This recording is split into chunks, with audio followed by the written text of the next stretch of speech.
প্রিয় দর্শক, সাম্প্রতিক বিষয় মুক্ত আলোচনার অনুষ্ঠান তৃতীয় মাত্রা দেখবার জন্য আপনাদের প্রত্যেককে সাদর আমন্ত্রণ। দেশের সর্বশেষ রাজনৈতিক পরিস্থিতি নিয়ে কথা বলবার জন্য এই মুহূর্তে আমাদের সঙ্গে স্টুডিওতে উপস্থিত আছেন আমার বাদিকে গণপ্রজাতন্ত্রী বাংলাদেশ সরকারের মাননীয় ভূমি উপমন্ত্রী অ্যাডভোকেট এম রুহুল কুদ্দুস তালুকদার দুলু, এবং আমার ডান দিকে আছেন বাংলাদেশ আওয়ামী লীগ থেকে নির্বাচিত জাতীয় সংসদ সদস্য জনাব নুরি আলম চৌধুরী লিটন। আমি প্রথমে মাননীয় উপমন্ত্রী আপনার কাছে জানতে চাইব যে আপনাদের সরকার 2 বছর পূরণ করল, আপনাদের বেশ কিছু নির্বাচনী অঙ্গীকার ছিল, জনগণের প্রত্যাশা ছিল আপনাদের কাছে, সেই প্রত্যাশা আপনারা কতটা পূরণ করতে পারলেন বলে মনে হয়? না, আপনাকে ধন্যবাদ এই প্রশ্ন করার জন্য। আসলে আপনারা জানেন যে গত 2 বছর আগে আমাদের বর্তমান প্রধানমন্ত্রী 4 দলীয় প্রজোটের নেত্রী বেগম খালেদা জিয়া উনি বিশেষ করে 2টি বিষয় উনি অঙ্গীকার করেছিলেন যে আমি ক্ষমতায় আসলে এদেশ থেকে সন্ত্রাস এবং দুর্নীতি মুক্ত করব। এই 2টি বিষয়ে উনি জোর দিয়ে মানুষের কাছে কমিটমেন্ট করেছিল। এবং আপনি জানেন যে আমরা ক্ষমতা আসার আগে দেশের রাজনৈতিক প্রেক্ষাপট, রাজনৈতিক এক কি অবস্থার মধ্যে দিয়ে আমরা ক্ষমতা এসেছি, এবং আসার পরে দেশের আইন শৃঙ্খলা যেটা ছিল সেটাকে ফিরিয়ে আনার জন্য উনি অঙ্গীকার করেছিল এবং সেই আলোকে চেষ্টা চালিয়ে যাচ্ছিল। এবং পরবর্তীকালে এমন এক পর্যায়ে আইন শৃঙ্খলা এমন এক পর্যায়ে যেতে শুরু করলো, তখন উনি বাধ্য হয়ে আর্মি নিয়ে এসে সেখানে আর্মি দিয়ে সারা দেশে যারা সন্ত্রাসী, যারা লিস্টেড, সাথে যাদের কাছে অবৈধ অস্ত্র আছে বা বিভিন্ন এলাকায় যারা মানে ক্রিমিনাল হিসেবে যাদের পুলিশি খাতা নাম আছে, সে লিস্ট অনুযায়ী তাদেরকে গ্রেপ্তার এবং বিশেষ করে ঢাকা শহরে এমন একটা অবস্থা ছিল যে ঢাকা শহরের সাধারণ মানুষ আর্মি থাকা অবস্থায় আমি যেভাবে মানুষের কথা বলে জেনেছি যে মানুষ খুব ভালো অবস্থায় আছে।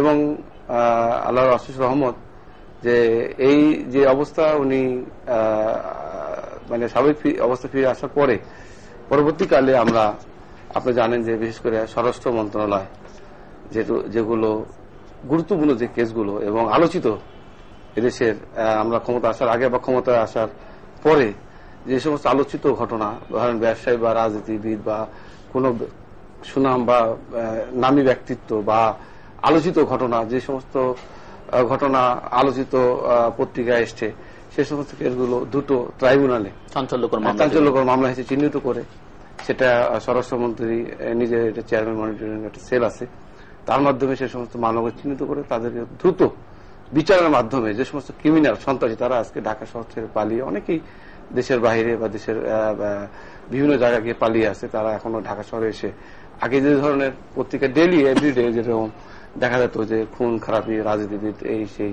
তবে আমরা 100% আমি যেটা আমাদের প্রধানমন্ত্রী বলেছেন যে আমরা 2 বছর পূর্তি উনি বক্তব্য বলেছেন, আমরা 100% হয়তো পারি নাই, তবে চেষ্টা করছি 2 বছর অনেকটা এগিয়ে নিয়ে এসছি। আগামী 3 বছর ইনশাআল্লাহ প্রতিটা অঙ্গীকার আমরা পূরণ করতে সক্ষম হব। এবং দুর্নীতির ব্যাপারেও আপনারা জানেন যে এ ব্যাপারেও আলাদা একটা দুর্নীতি দমন কমিশন গঠন করা হচ্ছে, এবং আমরা আশা করছি যেটা অঙ্গীকার আমরা করেছি, বিশেষ করে 2টো অঙ্গীকার সহ আরো যে সমস্ত কাজগুলো আমরা হাতে নিয়েছি, আমরা চেষ্টা করছি আগামী 5 বছর, এবং আমার প্রধানমন্ত্রী জোর দিয়ে বলেছে যে প্রত্যেকটা অঙ্গীকার বাস্তবায়ন করেই আমরা আগামী নির্বাচনের আগে মানুষের কাছে যাব। এটা আমাদের অঙ্গীকার। আমার চেষ্টা 2 বছর তো সব সমাধান করা সম্ভব না। আপনাকে ছাড়ার পরে আসবো। মাননীয় মন্ত্রী সাফল্যের খতিয়ান দিতে গিয়ে প্রধানত 2টি বিষয় উল্লেখ করেছেন, যেটি তাদের নির্বাচনী অঙ্গীকারের প্রধান এবং গত নির্বাচনে আসলে প্রধান ইস্যু ছিল দুর্নীতি এবং আইন শৃঙ্খলা পরিস্থিতি। আপনি হয়তো অন্য বিষয় বলতে পারবেন, কিন্তু আমার মনে হয় আপনি প্রথমে এই 2টো বিষয় অ্যাড্রেস করলেই ভালো, যে আপনারা কিভাবে দেখছেন এই 2 বছরে আইন শৃঙ্খলা পরিস্থিতি এবং দুর্নীতি। মাননীয় মন্ত্রী যে কথা বলছেন, আমার তো মনে হয় যে মাননীয় মন্ত্রী বিএনপি সরকার ক্ষমতা আসার পরে তাদের যে বড় ব্যর্থতার যে 2টো জিনিস, সেই 2টাকেই ওনারা হাইলাইট করার চেষ্টা করেছেন।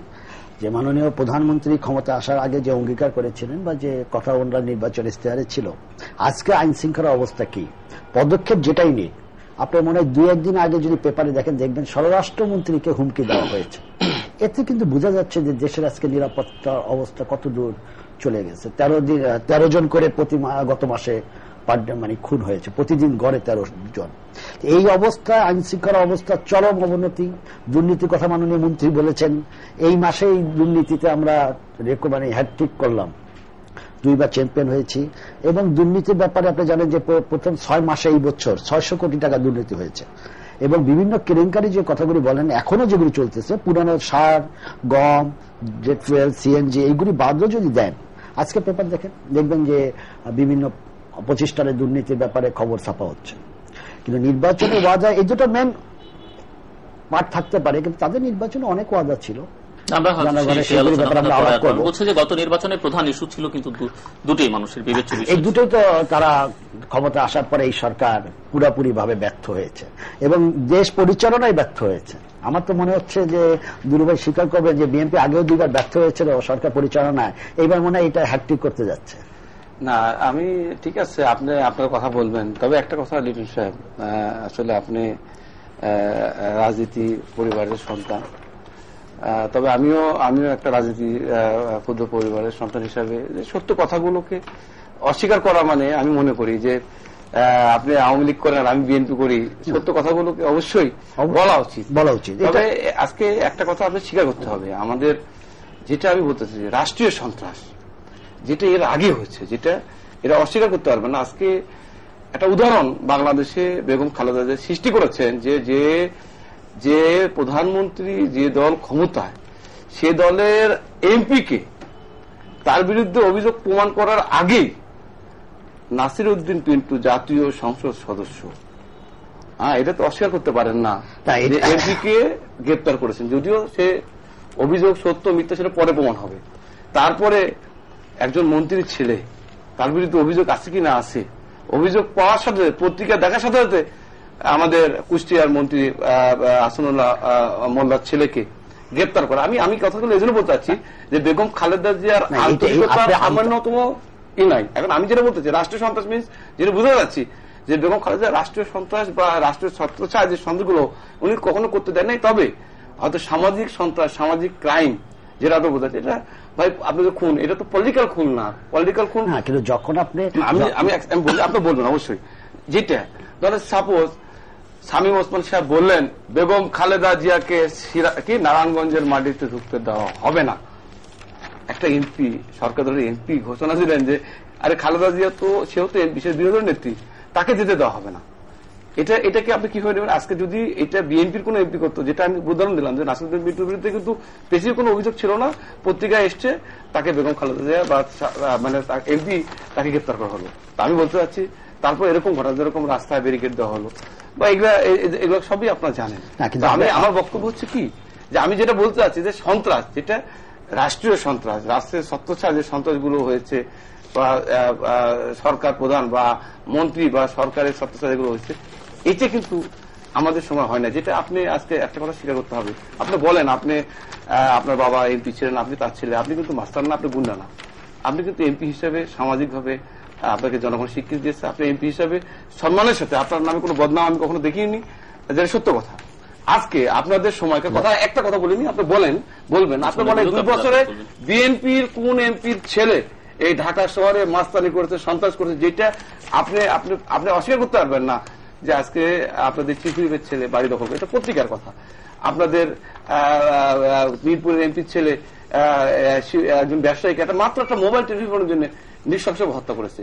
তারপরে আরেকজন এমপির ছেলে আপনার এই কথা বলতে একটা জায়গা দখল করে সেখানে মার্কিং করে ফেলে দিল, পরবর্তী যদিও আপনাদের প্রধানমন্ত্রী সেটা ভেঙে দিয়েছে।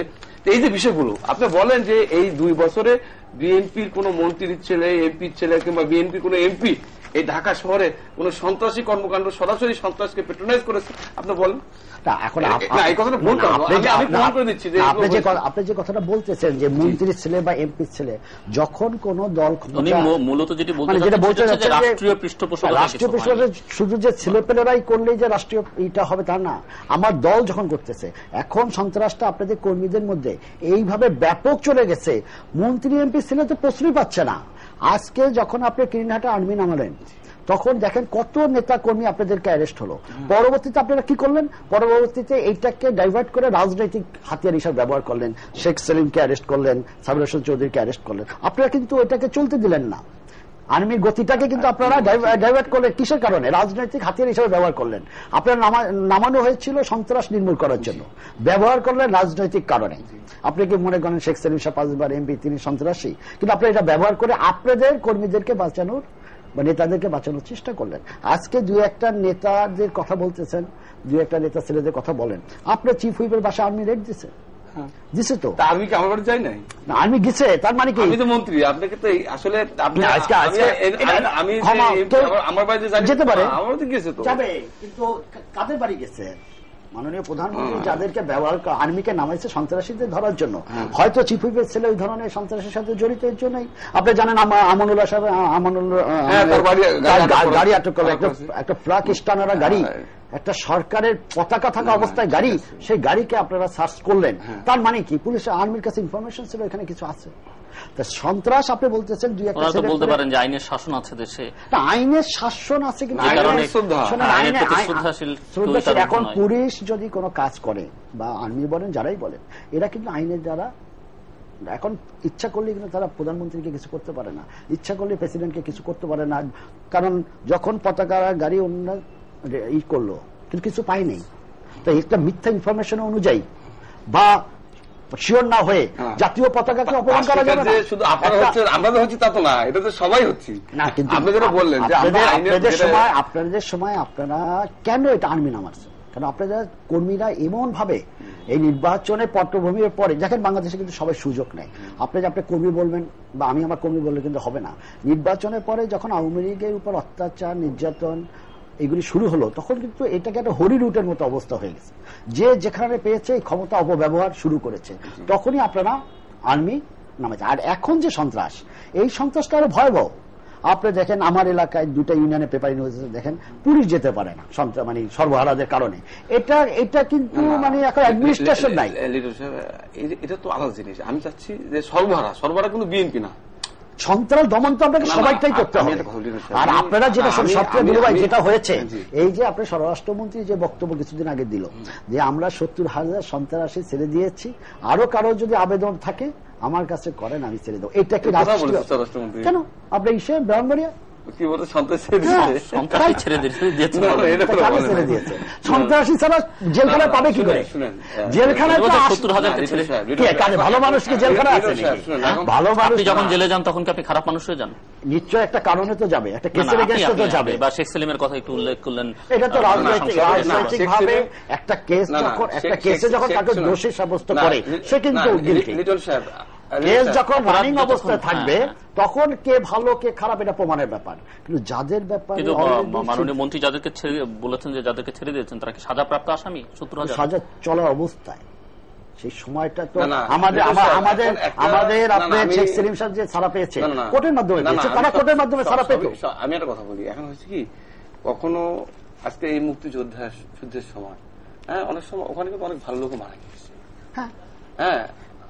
যেরকম ধরেন আজকে একটা ভালো একটা কাজ করতে গেলে অনেক সময় নিরাপদ, কিন্তু আমি বলি এই জিনিসটা আপনি একটা মানুষ দেখেন, এই জিনিসটা দেখলে কিন্তু যে কোনো মানুষ, আপনার রাজনীতি করি 2টা হাত কেটে নিয়ে গেছে। দেখেন সন্ত্রাসীরা আমাকে চিরতরে পঙ্গু করলো, এই মামলাটা পর্যন্ত খারিজ হয়ে গেছে। এখন এটা কবেকার ঘটনা আমি জানি না। তবে একটা কথা বলি, এই যে আপনি 11 অক্টোবর এই কেসটা ওর যে 2টা হাত কেটে নিয়ে গেল, কোথাকার এটা? এই যে আব্দুল আজিজের কেসটা 2 হাত কেটে নিয়ে গেছে। পলিটিক্যাল কি এটা? এই কেসে যে আসামি তাকে স্বরাষ্ট্রমন্ত্রী মন্ত্রণালয় থেকে এটাকে খারিজ করে দেওয়া হয়েছে। এটা কি পলিটিক্যাল কোনো ঘটনা? কি পলিটিক্যাল হাত কাটা তো পলিটিক্যাল? ঠিক আছে, আমি ঠিক জানি না। এখন আমি যেটা বলতে চাচ্ছি যে হয়তো আমি জানি না এই বিষয়টা, আমি খেয়াল করিনি, আপনি দেখালেন। তবে আমি একটা কথা বলি লিটন সাহেব, আমি যেটা সন্ত্রাসের কথা যেটা বলতে চাচ্ছি, এখন ধরেন আমি নাটোরে আমার বাড়ি, আমার জেলা, এখন আমার গ্রামের বাড়িতে 2টা সাংবাদিক জমিনে গন্ডগোল মারা গেল, সেটাকে যদি স্বরাষ্ট্রমন্ত্রী কিভাবে ওই বাড়িতে গিয়ে পাঠা দিল আপনি বলেন? এটাকে যদি এখন হচ্ছে কি পত্রিকা এখন আমার নাটোরের আগে না, এটা কিন্তু ওই ঘটনা না। এই ঘটনাটা হলো এই কেসটা, ওই যে কেসগুলিকে খারিজ করা হয়েছে তার মধ্যে এই মামলাটা ছিল। এই আবেদনটা তার মানে কি পরীক্ষা নিরীক্ষা করা হয়নি? পরীক্ষা নিরীক্ষা হয় কি অনেক সময় হয়তো বললাম যে আপনি বললেন যে ফজলুল হক সেলিম অনেক সময় একটা ভালো কাজ করতে গিয়ে ভালো লোক ধরা পড়তে হয়তো বা আমি জানি না আমাদের সেলিম সাহেবকে আটক করেছিল, আপনি বললেন তার বিরুদ্ধে মামলা, আমি চাচ্ছি না আপনার সাথে। তো অনেক সময় আমি যেটা বলি, মুক্তিযুদ্ধের সময় তো তখন আপনি ছোট ছিলেন, আমিও অনেক ছোট ছিলাম, আমার এতটা মনে পড়ে না, বয়স অনেক কম ছিল, আমি যুদ্ধের ইয়েটা মনে। তবে সেই সময় যুদ্ধের সময় কিন্তু যুদ্ধ করতে করতে মুক্তিযোদ্ধারা মারা যায়নি, অনেক সময় দেখা গেছে যারা যুদ্ধের সাথে জড়িত ছিল না কিংবা যে কারণে হোক অনেক ভালো মানুষ কিংবা হয়তো মুক্তিযোদ্ধা না আর্মিরা নিয়ে যায় একটা ভালো মানুষকে খুন করে ফেলে দিয়েছে। তো এখন তো যুদ্ধের সময় অনেক মানুষ অনেকভাবে ইয়ে হয়েছে, বা একটা যেহেতু একটা আর্মি নিয়ে এসে একটা সুন্দর একটা উদ্যোগ গ্রহণ করেছিল খালেদা জিয়া, সেক্ষেত্রে ভালো মন্দ অনেকে হয়তো জড়া যেতে পারে, সেটা তো প্রমাণের ব্যাপার, সে প্রমাণ করেছে, হয়তো সে বের হয়ে গেছে। আমি বলতে চাচ্ছি আমি বলি যে ভাই, আপনিও রাজনীতিবিদ, বয়স কম না, আমারও বয়স, আমরা সমসাময়িক। আমার কথা হচ্ছে এটা যে সেটা আমি সন্ত্রাসের কথা যেটা আপনি বললেন, যে সম্প্রতিকালের সন্ত্রাস এমন পর্যায়ে গেছে যেসব ধরা ছড়া, এটার সাথে কিন্তু আপনাদের আর আমাদের এটা কম্পেয়ার করা উচিত। তবে একদিনে তো আপনি এখন ধরেন সাপোজ একটা বাড়ি ধরেন ময়লা আবর্জনায় পড়েছিল 20 বছর বা 5 বছর, আপনি কিন্তু 1 ঘন্টার মধ্যে কিন্তু সব মুছে ধোয়া করে কিন্তু দুর্গন্ধ মুক্ত করতে পারবেন, এদের সময় লাগবে, হয়তো 1 দিন 2 দিন 3 দিন 4 দিন 5 দিন 7 দিন সময় লাগতে পারে ঘরটাকে পুরোপুরি ভাবে গন্ধমুক্ত করতে। আমাদের তো সেই সময়টা দেয়নি, আমাদের জনগণ কিন্তু যখন কোন দলকে ক্ষমতা দেওয়া হয় তখন 5 বছরের জন্য দেওয়া হয়, এবং এই 5 বছরের মধ্যে আমরা এই কাজগুলি করতে হবে। আপনি অনেক বছরের পুরানো কাজ বলে যে এটাকে জন্য আবার 20 বছর সময় জনগণ আপনাকে দেবে, এই ধরনের কিন্তু ম্যান্ডেট দেয় না। তবে আমি একটা কথা বলি, আমি জাস্ট একটা উদাহরণ দিয়ে বলি, আমি তো রাষ্ট্রের ঢাকা শহরের কথা বললাম, উদাহরণ দিয়ে বললাম, নাম ধরে বললাম।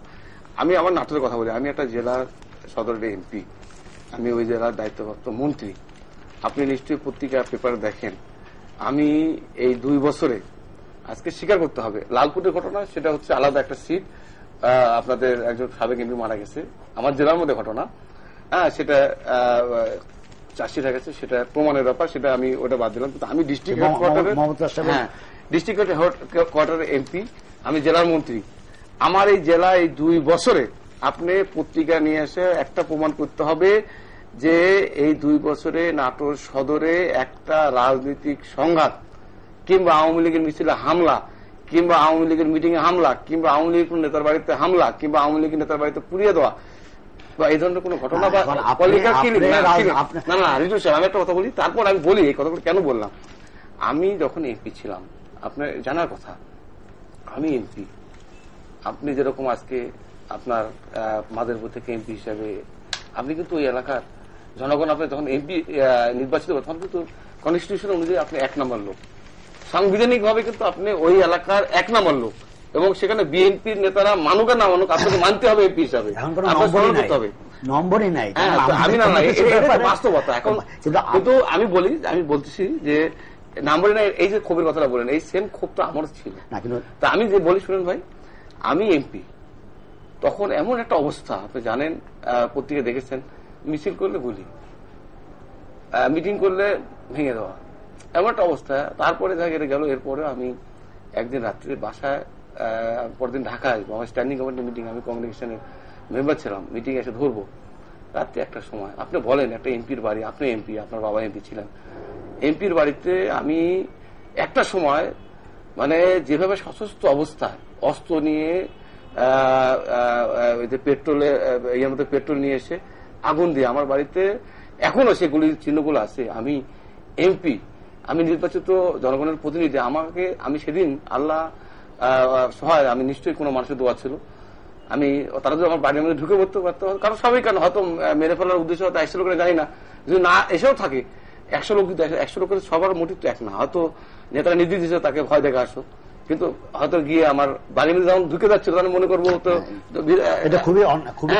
আমি তখন সাপোজ আজকে আপনি এমপি, স্বাভাবিক আপনি দুঃখের কথা বলছেন, আপনাকে যে এমপি সে সম্মান আমি না করি, অবশ্যই আমি প্রেক্ষাপট, সেই প্রেক্ষাপটে আপনি যে কথাটা বললেন, আপনার এই কথাটার সাথে আমি একমত। সেই অবস্থা আছে, আপনি বলেন সেই অবস্থা কি আছে? সেই অবস্থা তো আমার সাথে হয়েছে। আমি আমার উদাহরণটা বলেন, আপনি বলেন। আমি আমার এলাকা থেকে যখন নির্বাচনের পরে জয়যুক্ত হওয়ার পরে, নির্বাচনের পরে যখন আমি ফেরিতে আসি, আপনি জানেন পদ্মা ফেরিঘাট, সেই ফেরিতে যখন নির্বাচন আসি, তখন আবার আমারই সাথে পথে আসে হলো শেখ সেলিম সাহেব। মানে আমরা দেখলাম একটা বড় ফেরি পার হচ্ছে, আমরা একসাথে পার, আরো অনেক রাজনৈতিক নেতৃবৃন্দরা ছিল। ফেরিতে ওঠার পরে নির্বাচনের সময় আপনি জানেন যে আমরা সবাই ফ্যামিলি নিয়ে যাই। আমার 6 বছরের বাচ্চা, আমার ওয়াইফ, আমার 80 বছরের নানি, পুরা মহিলা সব। সেই ফেরিতে ওঠার সঙ্গে সঙ্গে যেভাবে বিএনপি লোকজন গুল্লি ইটপাকের নিক্ষেপ দিয়ে অ্যাটাক করলো, খালি নদীতে ফেরিয়ালারা মানে তাদের চেষ্টায় ফেরিটা ছেড়ে যাওয়ার কারণে আমরা এই যাত্রায় রক্ষা পেয়েছি। এবং আমি এই যে আগের আলোচনা, জাস্ট এটা তো কারণ রাজনৈতিক পথে নির্বাচনে হারছে হয়তো এই কারণে। আমি কেন মাদারীপুরে না মাদারীপুরে আমার বর্ডারে পরে মুন্সিগঞ্জ এবং ঢাকায় গত সপ্তাহে দেখেন, ঢাকায় আমরা 3 এমপি একসাথে একটা অনুষ্ঠান করতে গিয়েছিলাম এবং আপনাদের বিএনপির লোকজন ছিল, অনেক শিক্ষকরা ছিল ঢাকা ইউনিভার্সিটির, আমাদের অ্যাডভাইজার, প্রধানমন্ত্রী অ্যাডভাইজার হাকিম সাহেব ছিল। আমি বলছি সেই মিটিং এর মধ্যে যখন পদ্মা ব্রিজ মাওয়ায় দাবি এই কথা বলার সঙ্গে সঙ্গে ছাত্র দলের লোকজন আমাদের উপর অ্যাটাক করলো, মাইক ভেঙে দিল। আপনারা রাজনৈতিক যে পরিবেশ, সেই পরিবেশ যে কথাটা বলতেছেন উন্নত করেছেন, এটা তো 2-1 দিন আগের ঘটনা। আজকে দেখেন মহিউদ্দিন খান আলমগীরকে একবারও তার এলাকায় যেতে দেওয়া হচ্ছে না। সকলকে আপনাকে দিয়ে বিচার করলে হবে না।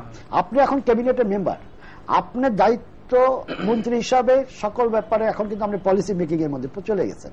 আজকে মহিউদ্দিন খান আলমগীর তার এলাকায় যেতে পারবে না, এটা কি আপনি রাজনৈতিক পরিবেশ বলতে পারেন? তবে হ্যাঁ, যেটা আপনি বললেন যদি তাই হয়, আসলে হয় কি এটা পলিটিক্যাল, কিন্তু আমি একটা কথা যেরকম আমি বলি, যেরকম আপনি তো বলতেছেন যে আপনাদের সবাই ভালো হয়েছে, আমি আপনাকে একটার পর একটা কাগজ দেখাই। না সব ঠিক আছে, আপনার কাগজ দেখবো। তবে আপনার কাছে আমার প্রশ্ন হয়েছে কি, এগুলো এজেন্টগুলো আমি যেটা বলছি যে আমরা বলছি 100% তো এখনো পুরোপুরি আমরা করতে পারি না, এটা 100% পরিবর্তনই নাই। আজকে দেখেন বেগম খালেদা জিয়া আপনাদের এলাকাতে যেতে চেয়েছিল, মনে আছে আপনার? হ্যাঁ মনে আছে। ওনাকে কিভাবে ওই আপনার ফেরি থেকে গুলি করে, সে পত্রিকার ইয়েগুলো নিশ্চয় আপনি জানেন, এবং হয়তো বা সেটা রাষ্ট্রীয় সত্তা, প্রধানমন্ত্রীর নির্দেশ ছাড়া তো খালেদা জিয়ার গাড়ি ব্যাক করার কথা না। এই কথা যদি আপনি বলেন তাহলে এই বিএনপি সরকার এইবার ক্ষমতা আসার বাধা দিচ্ছে আমরা কোথাও, এইবার সাতক্ষীরায় কোথায় এইবার ক্ষমতা আসার সাতক্ষীরায় এবং খালেদা জিয়া কিভাবে লাঞ্ছিত করেছে, উনি তো এখন এইভাবে চালাতে চাচ্ছেন। আমরা তো ওইভাবে চালাচ্ছি না, আপনি যেটা বলতেছেন যে আওয়ামী লীগ সরকারের সময়, আমি বলি আমরা তো ওই সেটা চালাচ্ছি না, তবে চালাচ্ছেন না, তাহলে এইবার ক্ষমতা আসার পরে আমার জীবনে এই অভিজ্ঞতা ভুলবো না। একটা উদাহরণ দিই, আমি ছিলাম না এখানে না, 7ই নভেম্বর বেগম খালেদা জিয়া এই যে পল্টনে, এটা আমি আমার চোখের সামনে মঞ্চে আমরা মিটিং করছি, হ্যাঁ হঠাৎ করে দেখি ওই স্টেডিয়ামের উপর থেকে গুলি, তারপর টিয়ার গ্যাস, মানে এমন একটা অবস্থা, সমস্ত হাজার হাজার মানুষ ছিন্ন বিচ্ছিন্ন হয়ে গেল। আজকে প্রধানমন্ত্রী সে ছিল, একটা বিরোধী দলের নেত্রী, তখন আমরা সব এমপি স্টেজে, মানে কিভাবে যে আমাদের নেত্রীকে আমরা কিভাবে যে ওখান থেকে গাড়িতে করে উঠিয়ে আমরা চলে আসলাম। তো আমি বলতে চাচ্ছি কি, যেমন মহিউদ্দিন খান আলমগীর হয়তো তার এলাকায় হয়তো বিএনপি লোকরা হয়তো বাধা দিয়েছে বা হতে পারে, আমি বলি না যে হয় নাই, অস্বীকার করছি না, কিন্তু আপনাদের সময় যেটা হয়েছে, আমি বলছি না যে আমরা আমাদের আপনাদের সময় হয়েছে বলে আমরা করবো, সেটা বলছি না। ডিফারেন্স তো এটাই যে আমি আপনাকে বলতে চাই যে আমি আপনাকে ছোট করার জন্য না, আজকে সত্য কথা স্বীকার করতে হবে। আজকে প্রধানমন্ত্রী বেগম খালেদা জিয়া প্রধানমন্ত্রী ছিলেন, উনি শুনেন, উনি প্রধানমন্ত্রী থাকা অবস্থায় বেগম খালেদা জিয়া কিন্তু শেখ মুজিবের কবরস্থানে গিয়ে কবরে জিয়ারত করে এসেছেন, উনি কিন্তু ছোট মনে পড়ছে দেয়নি। ঠিক আছে, আবার শুনেন, আবার এই আলোচনা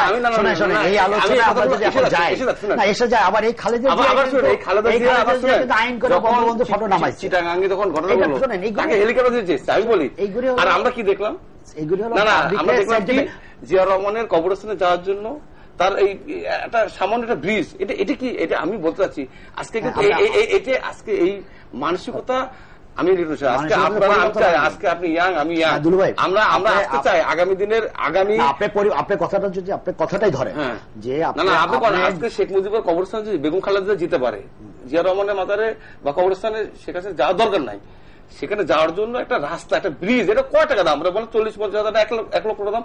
আপনি বলেন, আপনি জাস্ট আপনি বিচার দিলাম, আপনার কাছে বিচার দিলাম যে আপনার বাবার কবরস্থানে আপনি যাবেন, সেই জন্য যদি সেই আপনার প্রতিপক্ষ বিএনপির নেতা, বিএনপি ক্ষমতা এসে যদি আপনার বাবার কবরে যেতে না দেয়, আপনার রিঅ্যাকশন কি? আজকে দেখেন, আজকে দেশটা আমরা যে অবস্থায় চলে গেছি, আমরা যদি এখনো সংসদে যেভাবে আমরা সময় নষ্ট করি, পুরানো ইতিহাস টেনে এইসব করে, এটা কিন্তু এখন আপনি যেভাবে একটা কথাগুলি বলতেছেন, আপনি দেখেন যেহেতু আপনি বললেন যে আমরা চাই না, আমরা চান, আপনি যেমন একটা বললেন যে এই ব্রিজটা সরানো ঠিক হয়নি, পাশাপাশি আমাদের যদি আরেকটা সাইড দেখেন যে আমরা জিয়া রহমান রহমানের নামে মাজারটা ইটা ছিল ঢাকা এয়ারপোর্ট, আমরা কিন্তু নাম পরিবর্তন করি নাই, চেষ্টা করেছেন। এটা তো ইন্টারন্যাশনালি, এটা তো আন্তর্জাতিক, এটা অলরেডি সারা পৃথিবী আবার চেঞ্জ করে দিলে আবার হবে। আমি বলি যমুনা ব্রিজ, এটা যমুনা মাল্টি অথরিটি, যেটা যমুনা, এটাকে আপনারা বঙ্গবন্ধু সেতু করেছেন, ঠিক আছে? ঠিক আছে, আমাদের কথা সেটা না। আমরা বলতে চাই যে অবশ্যই আপনাদের নেতার নামে হবে না কেন, হতেই পারে। আমার বক্তব্য হচ্ছে অবশ্যই আপনারা একটা জিনিস, একটা প্রতিষ্ঠান ধরেন নতুন করে যেরকম আপনারা পদ্মা সেতু দিতেন তার নামে, একটা জিনিস আপনি যে এখন যে যুক্তিটা দিতেছেন আমি নতুন করে একটা শুরু করে সেটার নামকরণ করেন, আপনার কাছে অনুরোধ, আমরা যে কাজগুলি শুরু করেছিলাম ডেভেলপমেন্ট, সেই ফিতাগুলি আপনারা কেটেন না, কাটবো না, না, কারণ আমরা শুরু করছি, এটা রেখে দেন, আমরা এটা কোনো যুক্তি হলো না। কথা বলতেছি না, এটা তো হবে, এটা রানিং কাজ, আপনার কাজ, সব কাজ আপনি শেষ করতে পারবেন না, পরবর্তী আরেকটা সরকার এসে নতুন কাজ দিবে, এটা তো কন্টিনিউ চলবে, এটা তো আমাদের প্রসেস, এটা নিয়ম, বেশিরভাগ বরং বাতিল না করাই। আমরা এই পুরানো আলোচনা ছোট করতে চাই না, আমরা বলছি না তাকে, আমাদের বক্তব্য হচ্ছে রেডু সাহেব, আপনি আপনার বাবা এমপি ছিলেন, হয়তো তার জীবদশার অনেক কিছু, আমি বলি, আমি আমার বাবা রাজনীতি করতেন, অনেক স্কুল কলেজ প্রতিষ্ঠান কিন্তু করে গিয়েছেন, কিন্তু সে কিন্তু করে না তার নামে, এখন তার ছেলে, আজকে আমি সুযোগ পেয়েছি, আমি এমপি ছিলাম বিরোধী দলের, আমি কিন্তু চেষ্টা করতেছি, কারণ একটা কলেজ করতে গেলে তার নিজস্ব প্রপার্টি লাগে, আপনি নিজেও জানেন, আমার ফাদারের যেটুকু তালুকদার ছিল তার সয় সম্পত্তি তারই রাখা, ওগুলো দিয়ে কিন্তু নির্বাচনে আগে আপনারা কিছু কাজ করেছেন, যে কথাগুলি আপনারা বলেন যে বম ফাটছে, এটা ফাটছে, ওটা ফাটছে, আমাদের বক্তব্য কিন্তু এটা ব্যাপার অন্য। আমরা তো মনে করি এটা বিএনপি সরকার মানুষকে বিভ্রান্ত করার জন্য এইগুলি করছে। কোনটা? অনেক বম ফুটছে, অনেকে মারা গেছে, বিভিন্ন জায়গায় যে আমাদের নেত্রীকে মারার জন্য কোটারিপাড়া যে বমটা ফুটানো হলো, চেষ্টা করা হয়েছিল, এই ধরনের আলোচনা আমরা মনে হয় যে এই আলোচনা আপনারা আমার মধ্যে এখন আর না রেখে আমরা আজকে এখানে যেটা বসেছি, জাতি সবারটাই জানে আমি ঠিক আছে, একটা প্রশ্ন আপনি আমাকে বলেন যে দুলু সাহেব, দুলু ভাই আপনি এলাকার কথা বলছেন, আমাকে আমার এলাকায় একটা কথা বলেন, আপনি বলেন, আমি তো একটা কথা বলি, আজকে কিন্তু সত্যি কথা একটা কথা স্বীকার করতে হবে, যেহেতু আপনি আপনার রক্ত আমার রক্ত, আমরা বয়স হয়তো আপনার থেকে আমি 2-1 বছর বড় হতে পারি বা সময় হতে পারি, যেটাই হোক, এখন আমি মনে করি আজকে পিছনের দিকে আর তাকানোর সুযোগ নাই। আপনি যখন দেশের বাইরে যান, আপনার নিশ্চয় কষ্ট লাগে না? বলেন, আপনার কষ্ট লাগে যখন দেশের বাইরে বিমানে এসে নেমে এয়ারপোর্টে যখন আপনার বাইরে যান, কষ্ট লাগে না আপনার? এই কষ্টটা কিন্তু আমার মধ্যে হয়, সবাই লাগে, প্রতিটা মানুষ। আজকে যেহেতু এই দেশের মানুষ, আমরা এই দেশের সন্তান, দেশের তো বোধ কিন্তু সবাই, আজকে দেখেন ইরাকে যে যারা সাধারণের বিরুদ্ধে ছিল, হয়তো ছিল এক সময়, কিন্তু আজকে দেশের তো বোধের কারণে আজকে দেখেন সেখানে কি অবস্থাটা, সত্য কথা যেটা রক্ত দিচ্ছে ফিলিস্তিনিতে আজকে মনে যাচ্ছে। হ্যাঁ, আমি মনে করি আমরা দেশের উন্নয়ন বা দেশের সাথে একটা জায়গায় এক হতে হবে। আজকে মাহাতির মাহমুদ, আজকে আমি বলি মালয়েশিয়ার নেতা, আজকে ওই এলাকায় তাকে মানে ফাদার হিসেবে তাকে কি করে প্রতিটা মানুষ। ওই মাহাতির কিন্তু আজকে এই ঢাকায় এখানে লেখাপড়া করতে, সেটাই আপনি জানেন। এখানে আজকে সে মাহাতির আজকে ওই দেশে মালয়েশিয়ার ছেলেমেয়েরা লেখাপড়া করতে বাংলাদেশে, এবং মাহাতির মাহমুদ নিজেও লেখাপড়া করছে বাংলাদেশে ছিল। আজকে কোথাও গিয়ে দাঁড়ায়। কিন্তু আপনি যে কথাটা বললেন যে আজকে আমাদের আগামী দিনে আগায় নিতে হলে আওয়ামী লীগ এবং বিএনপির মধ্যে যে ঐক্য একবারও হয় না, এই কথাটা কিন্তু ভুল। অনেকে কিন্তু বলে যে আওয়ামী লীগ আর বিএনপি মনে হচ্ছে যে খুব দূরে, কিছু পয়েন্টে কিন্তু আমরা এক ছিলাম। আমরা কিন্তু স্বৈরাচার এরশাদের আন্দোলনে যখন হয়েছিল তখন কিন্তু আওয়ামী লীগ বিএনপি কিন্তু এক ইস্যুতে এক হয়েছিল।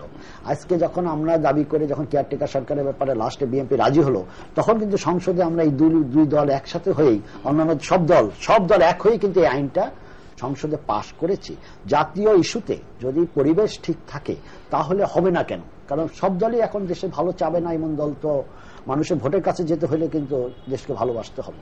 কিন্তু যে কথাগুলি আপনারা পুরান জিনিসগুলি টানেন, অনেকগুলি আছে যেগুলি রাজনৈতিক ঘটনা বিভিন্ন রকম। যেমন আপনার এলাকায় একটা ঘটনা আপনি বললেন, আমাদের এক নেতাকে যেভাবে মারছে আমাদের মমতাজ সাহেবকে পাশের এলাকায়। পাশের এলাকা মানে ওই জেলায়, এবং তার ওই আসামিরা আগে অন্য কেসে ছিল।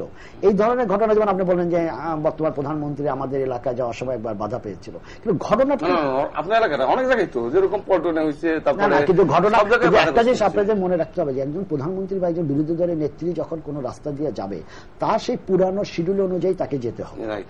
এবং আমি তো মনে করি, আমি বলার কোনোদিন সুযোগ পাইনি, আজকে বলতেছি, এই ফেরিঘাটটা আমার এলাকার মধ্যে, এই ফেরিঘাট আমার এলাকায় 3টা ফেরিঘাট মানে ঘাট। না, আপনি কি আমি জাস্ট আপনি বলেন, আমি এটা কি আপনি অস্বীকার করতে পারবেন যেটা রাষ্ট্রীয় সন্ত্রাস না, আমি আপনাকে কথা যেটা বলতে চাচ্ছি, যেমন ধরেন একটা এলাকায় 3টা ঘাট, আমার একটা ইউনিয়ন একটা ঘাট, আরেকটা ইউনিয়ন একটা ঘাট। মাননীয় প্রধানমন্ত্রী যে ঘাট দিয়ে গেছে ওটাও আমার এলাকা, এবং উনি যখন ওনার রাস্তাটা ছিল ঢাকার থেকে ট্যাকরাট হয়ে ভাঙ্গা হয়ে উনি যাবেন, হঠাৎ করে ফেরির থেকে চেঞ্জ করে উনি চলে গেছেন শরীয়তপুরের দিকে। শরীয়তপুর আমার থেকে অনেক দূর, মানে ধরেন 30 কিলোমিটার। শরীয়তপুর যেখানে গন্ডগোলটা আপনি বলতেছেন সেটা কিন্তু শরীয়তপুর আর মাদারীপুরে বর্ডার। এবং উনি যখন ব্যাক করছেন আবার আমার এলাকা দিয়ে আসেন, এবং যে এলাকায় ওনাকে বাধা দেওয়া হয়েছে বলা হচ্ছে আরেকটা জায়গায় ফার্স্টে, সেখানে আপনার এইবার বিএনপি ভোট মানে ভোটের পার্সেন্টেজ ছিল 92%, যেখানে বিএনপি পুরা মেজরিটি। এখন হঠাৎ করে একটা নেতৃত্ব, যাই হোক হয়তো পাশে যারা ছিল তারা হয়েছে। কারণ এই ধরনের ঘটনা আপনাদের সময় যেটা হয়েছে সেটাও দুঃখজনক, আমাদের সময় হয়ে থাকলে এটাও দুঃখজনক। কারণ যে মানে যার সম্মান তাকে সম্মান দেওয়া উচিত। আপনার মন্ত্রী আপনাকে আমার সম্মান করা উচিত। এখন আপনি দেশের মন্ত্রী, আমরা আপনার প্রধান যখন আমার বিরুদ্ধে দেখতে হবে, এটা আমি বিশ্বাস করি এটা হওয়া উচিত। আজকে এই মানসিকতা বললেন, এই যে একজন নেত্রী যাবে তাকে বাধা, আজকে এই যে বিভিন্ন জায়গায় আমাদের এমপিরা আপনারা বিরোধী নেত্রীকে কি বলে গেট বানিয়ে স্বাগত জানান। আমি মনে করি জাস্ট আমি, আপনারা তো সেটা করতেছেন না, কারণ আপনি বললেন যে একটা বাজারে আপনি এমপি আমি এমপি, আজকে ক্ষমতা আমরা আছি, তো আপনিও আমার হচ্ছে জনগণের নির্বাচিত প্রতিনিধি, আমি প্রতিনিধি। আজকে দেশের এই ভয়াবহ অবস্থা কারণ হলো আমরা দেশের ইস্যুটাকে, আমাদের এখন যে বর্তমান ইস্যু সেটাকে আমরা মূল্যায়ন না করে আমরা সবসময় রাজনৈতিক কারণটা, এই যে মাজারে গেল না বলে প্রেসিডেন্টকে চলে যেতে হবে, এই করে কিন্তু এখন মানুষ চায় না, মানুষ কিন্তু এটা চায় না। মানুষ আজকে দেখেন, এই দেখেন আজকে দেখেন দেশের আজকে এজেন্ডার অভাবে মন্ত্রিসভার বৈঠক হচ্ছে না। আপনি মনে করতে পারেন দেশ কোথায় চলে গেছে? এজেন্টের অভাবে মিটিং হবে না, এজেন্ডাই নেই। আপনারা মিটিং এ এই সপ্তাহে কি আনবেন, আপনাদের ডেভেলপমেন্ট পলিসি, আপনি মানে বাজার দর, এগুলির উপর আপনারা বৈঠক করতে পারতেছেন না। এইটা বাংলাদেশ স্বাধীনতার পরে এই ধরনের, তাহলে যে পেপারে নিউজ না, পেপারে নিউজ ঠিক আছে। আচ্ছা পুলিশ, আচ্ছা দেখেন পুলিশ ক্যাবিনেট মিটিং এ যাই না যেহেতু ইন্টারটেন না। আচ্ছা আপনি আপনার মন্ত্রণালয় সম্বন্ধে দেখেন, পুলিশ কর্মকর্তা এবং কাস্টমসে আমার মতো এটা না, আমি বলছি যে এই নতুন 103 কোটি টাকা দুর্নীতি, এটা কিন্তু একদম বর্তমান খবর। এটা কিন্তু আপনি বলতে পারবেন না। দুর্নীতিতে যাবার আগে আমরা আইন শৃঙ্খলা পরিস্থিতি শেষ করি। ওনারা 101 জনের একটি গডফাদারের তালিকা দিয়েছেন। 101 জন, কোন পত্রিকা 102 জন, আসলে 103 জন। আপনিও সেই তালিকায় আছেন একজন গডফাদার। গডফাদার মানে হচ্ছে চোরাচালানি, সন্ত্রাসী এবং চাঁদাবাজদের যারা আশ্রয় প্রশ্রয় দেয় এবং যাদের লালন পালন করে তাদের একজন আপনি মামলা করেছেন আমরা জানি। তো এই বিষয়ে আপনার আসলে প্রতিক্রিয়াটা কি? না, আসলে হচ্ছে কি, এই গডফাদার হাইজাক এই কথাটা কোথা থেকে আসলো আমি নিটন সাহেবকে জানতে চাই। হাইজাক কথাটা কখন আসলো? হাইজাক কথাটা আসলো 71 সালের পরে, অর্থাৎ 72, 73, 74, 75। তখন হলে কি মেজর আর্মি অফিসার বউ হাইজাক, তারপরে কি ব্যাংক হাইজাক। এই যে এই কথাগুলো, শব্দগুলো কিন্তু বিভিন্ন সময় এসে গেছে। যেরকম হাইজাক কথা তখন এসছে, এই গডফাদার আজকে নিটন সাহেবকে অস্বীকার করলে চলবে না। এই সত্য কথা, যেহেতু উনি আমার ভালো লেগেছে, উনি আমার সাথে আর একটা জায়গায় আমরা একমত যে আমরা অতীতকে ভুলে আগামী দিনে, যেহেতু আপনি বললেন গডফাদার শব্দটা করতে আসতে বলেন, এই আজকে গডফাদারের লিস্ট ওনারা আমাদের 103 জনের নাম দিলেন, কিন্তু এই গডফাদার তো শব্দটা তো খালেদা জিয়া, তো তারা ক্ষমতা ছিল। খালেদা জিয়া কি আওয়ামী লীগের কোন নেতা বা নেত্রীর নাম দিয়ে বলছে যে অমক অমক গডফাদার? এই কথাগুলো পত্রিকার মাধ্যম দিয়ে প্রচলিত হয়েছে। উনি আপনি যেটা বললেন স্মাগলার, সন্ত্রাসী, চাঁদাবাজ বা বিভিন্ন ঘটনার প্রেক্ষাপটে একটা লোক গডফাদার হিসেবে পরিচিত লাভ করেছে। যে এই গডফাদার কিন্তু ওনারা দিয়েছে, যেন আমার নাম, আমি নাম্বার 10, 10 নম্বর জার্সি পরা আর কি, হ্যাঁ ম্যারাডোনা, হ্যাঁ যাই হোক ম্যারাডোনা। তো ঠিক আছে, এটার প্রসঙ্গে আমি পরে যাবো। তো আজকে এই গডফাদার যেরকম বললাম হাইজাক 71 থেকে 75 মধ্যে আছে, আর এই 96 থেকে 2001 এই গডফাদারের কথা কিন্তু এর আগে আসেনি। এসছে কেন? আপনাদের এই যে উন্নয়ন জনকণ্ঠ দেখছে, তারপরে ওই প্রথম আলো বলেন, যুগাম, বিভিন্ন পত্রিকার মাধ্যম দিয়ে কিছু কিছু সাপোজ আমার এলাকায় যদি কোনো আইন শৃঙ্খলা, যেরকম আজকে বাংলাদেশে বিশেষ করে নারায়ণগঞ্জ, লক্ষ্মীপুর, ফেনী, তারপরে আরো বিভিন্ন যে যে জায়গাগুলোতে সন্ত্রাসী কর্মকাণ্ড হয়েছে, সে এলাকার এমপি বা নেতাদেরকে গডফাদার চিহ্নিত করা হয়েছে। যেটা আপনি বলেন এই সমস্ত যে নাম ঘটনাগুলো, এই সমস্ত কর্মকাণ্ডের এবং পত্রিকার মাধ্যমে কিন্তু বেগম খালেদা জিয়া কাউকে বলে নাই যে ওই অমুক নেতা ফেনীর, ওই লক্ষ্মীপুরের অমুক নেতা, ওই নারায়ণগঞ্জ অমুক নেতা গডফাদার, এটা কিন্তু খালেদা জিয়া বলে নাই, এটা খালেদা জিয়ার ভাষা না। এই ভাষাটা আওয়ামী লীগের সময় 96 থেকে 2000 এটা লিডারশিপ স্বীকার করতে হবে। সে সময় হয়েছে, সেটা কেউ আমরা বলি না, আপনি বলেন, এটা পেপার, পত্রিকা, আলোচনা, সমালোচনার মাধ্যম দিয়ে স্বীকৃতি। আজকে ওনারা যেরকম শেখ মুজিবকে বঙ্গবন্ধু বলে, এটা কিন্তু আমরা বলি আর না বলি, বঙ্গবন্ধু হিসেবে কিন্তু আজকে মানুষের মানে শেখ মুজিবকে বোঝায়। সেই সময় আন্দোলনের সময়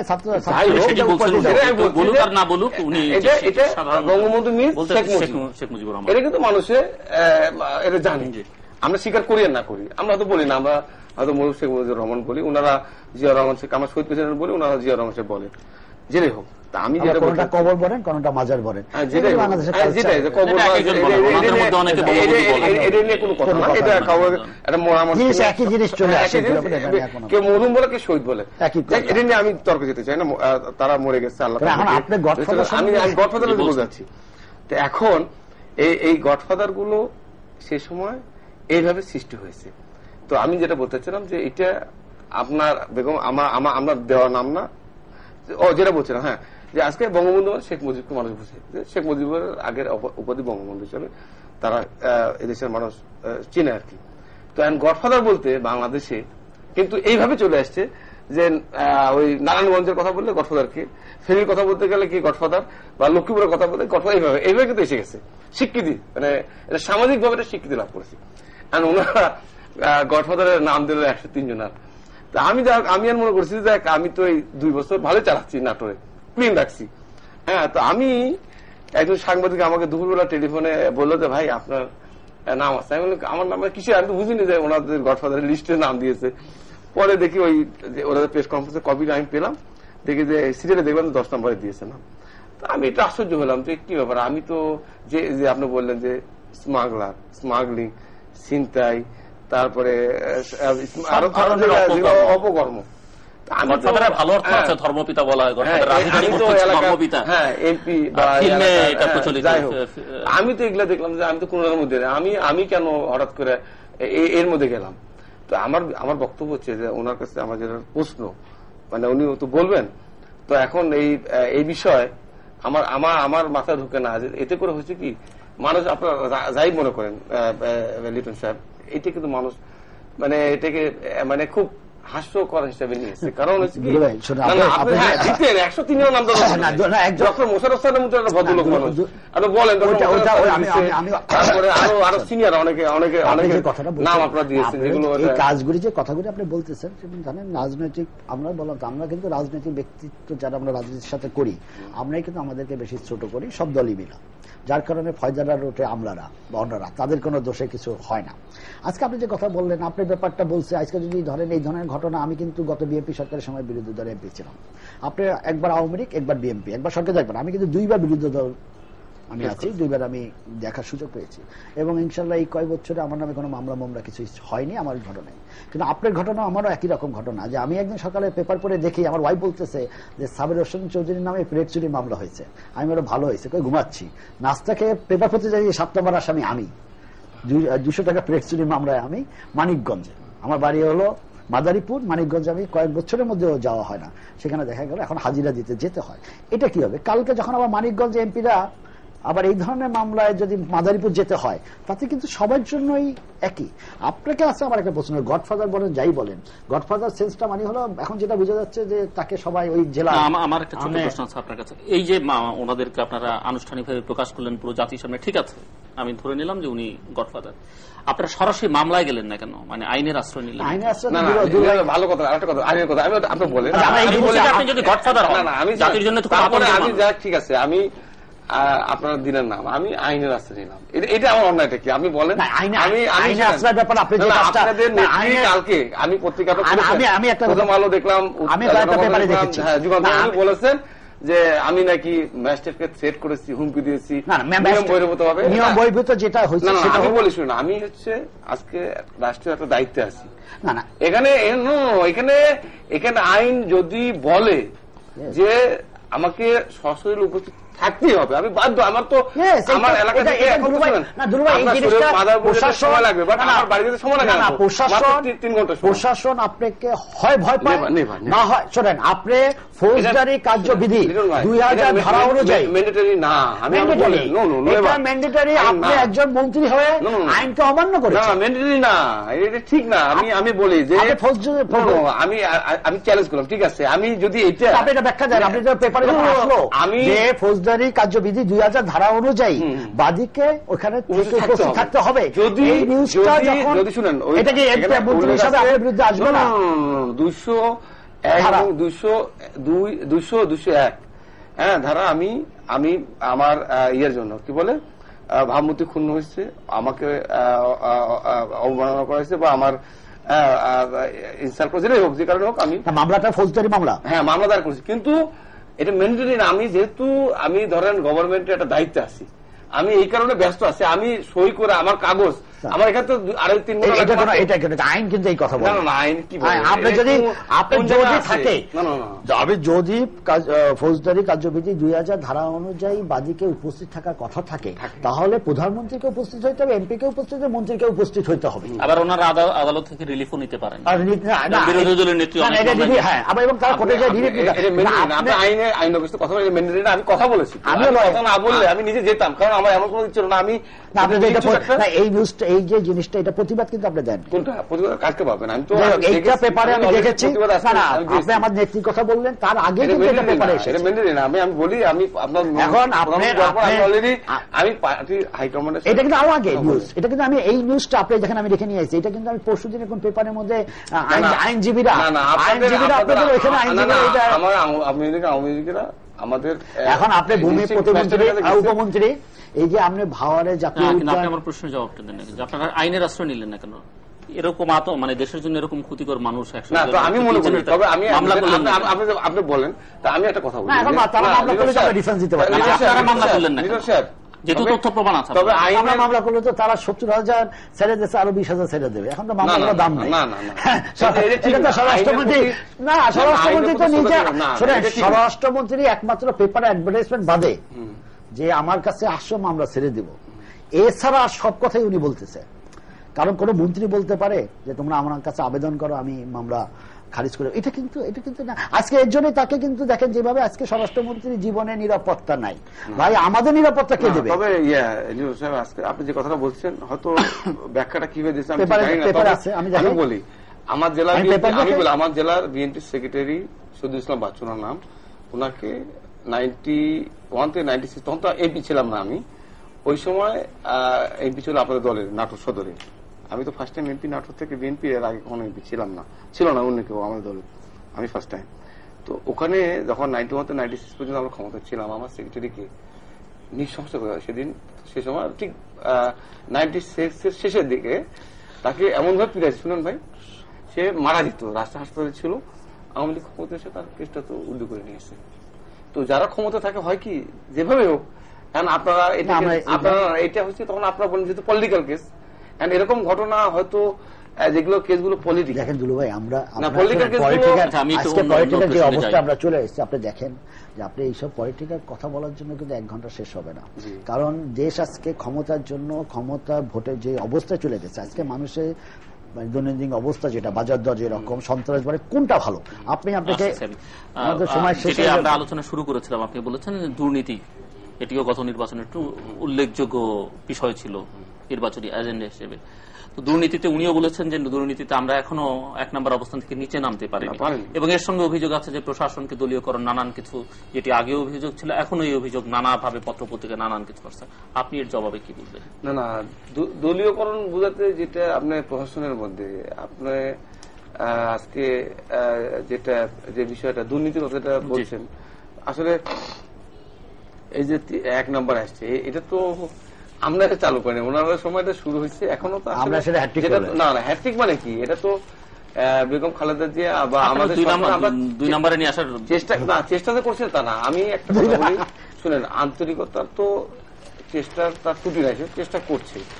এখন বিষয় দাঁড়াচ্ছে যে 1 নম্বরটা তো শুরুটা ওনারা করে গেছে, তাই না? এখন 3 বছর হাতে আছে। আমরা এই মানে দুর্নীতির যে বোঝা আমাদের ঘাড়ে আছে, ওনারা রেখে গেছে। আজকে সন্ত্রাসের কথা যেটা বললেন, এখন ধরেন অবৈধ অস্ত্র বললেন, রাষ্ট্রীয় সন্ত্রাস যেটা হয়েছিল, যেটা উনি অস্বীকার করতে পারেন, চেষ্টা করছি। আপনি প্রশাসন কিন্তু গডফাদার যাদেরকে আমরা আমাদের নাম যারা ক্রিমিনাল, তারা কিন্তু এখন পর্যন্ত ক্ষতি কিন্তু সব পালিয়ে আছে। শোনেন, দেশে আজকে আপনি একটা এলাকায় আছেন, আপনার সরকারি গাড়ি কেনেন, আজকে দেশে যে ভয়াবহ, আপনি দেখেন, আমি আরেকটা উদাহরণ দিই, আপনি দুর্নীতির ব্যাপারে সন্ত্রাসবাদ, আমার এলাকায় বিএনপি ক্ষমতা আসার পরে ঈদের সময় আমার এক চেয়ারম্যানকে, ওই নীলক্ষী ইউনিয়নের চেয়ারম্যানকে ঈদের নামাজের পরে খুন করা হলো। আমরা পুলিশের মামলা হলো, একটা আসামি ধরা হলো না। নির্বাচন হলো, বিএনপি থেকে জয়যুক্ত হলো, 6 মাসের মধ্যে তাকেও কিন্তু খুন করা হলো। আজকে পর্যন্ত কিন্তু তার বিরুদ্ধে কোনো আসামিকে পুলিশ ধরতে পারেনি, এবং ওই ইউনিয়নে 4 জনকে নির্মলভাবে হত্যা করা হয়েছে। এই যে আইন শৃঙ্খলা যখন খারাপ হয়েছে, এবং আপনাদের জোটের নেতা, আপনারা মনে জানেন যে আমার এলাকায় পীর দুদু মিয়া সাহেবের ছেলে আবু বকর মিয়াকে কিভাবে ঢাকায় ছিনতাইকারীরা তাকে খুন করো। যখন কোন ছিনতাইকারী বলেন সন্ত্রাসী ধরবে, তখন কিন্তু জিজ্ঞেস করবেন না যে আপনি বিএনপি না আমি আওয়ামী লীগ। আজকে এই অবস্থায় আজকে স্বরাষ্ট্রমন্ত্রী স্টেজ থেকে মানিব্যাগ চুরি হচ্ছে, তখন কিন্তু জিজ্ঞেস করে না যে এই সামনে মন্ত্রী আছে, আপনি জিজ্ঞেস করেন, চ্যালেঞ্জ করে আপনি দেখা যাবে মানিব্যাগ নিয়ে গেছে আপনাদের স্বরাষ্ট্রমন্ত্রী। এই জন্য বললাম, সন্ত্রাস যখন খারাপ, দেশের অবস্থা যখন খারাপ হবে, আমি আর আপনি যখন বার হবো, তখন কিন্তু আপনার হয়তো এখন বুঝতে পারবে পতাকা আছে বা সিকিউরিটি আছে বলে, আপনার এমপি আমার এমপির মধ্যে কিন্তু একটা কথা, এটা উদ্যোগ করতে হবে। আমি কিন্তু আপনি যেরকম মানে একেবারে মানে ইয়ে থেকে এসছেন, রুট লেভেল থেকে এসছেন এইতে উপরে, আমি কিন্তু একবার রাস্তা থেকে এখানে এসেছি।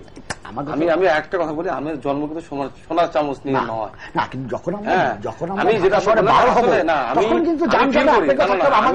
আমি কিন্তু ফ্ল্যাগালা গাড়ি নিয়ে ঘুরি না, বা ওই সরকারি গাড়ি না, আমি কিন্তু নর্মাল রিক্সাও ঘুরি। আমি এখনো বাজার করি, উইকেন্ডে আমি এখনো বাজার করি।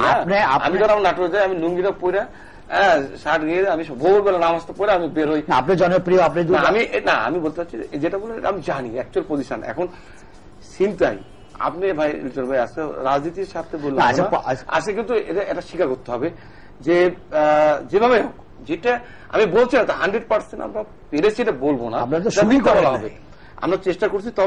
তবে যেরকম আমি দেখেছি, যেরকম ওই যে মানিক মেয়ে এসে দেবানগরে মানিক বিভিন্ন থেকে যে আরম্ভ পর্যন্ত সন্ধ্যাবেলা গেলে চিন্তা হইতো কিন্তু এখন আপনি দেখেন, আমি এরকম বহুদিন শুনেছি। আপনি আমাকে টাকা পয়সা দিয়ে আমি একবার টেস্ট করে দেখতে পারি, আমাদের অবস্থা নাই।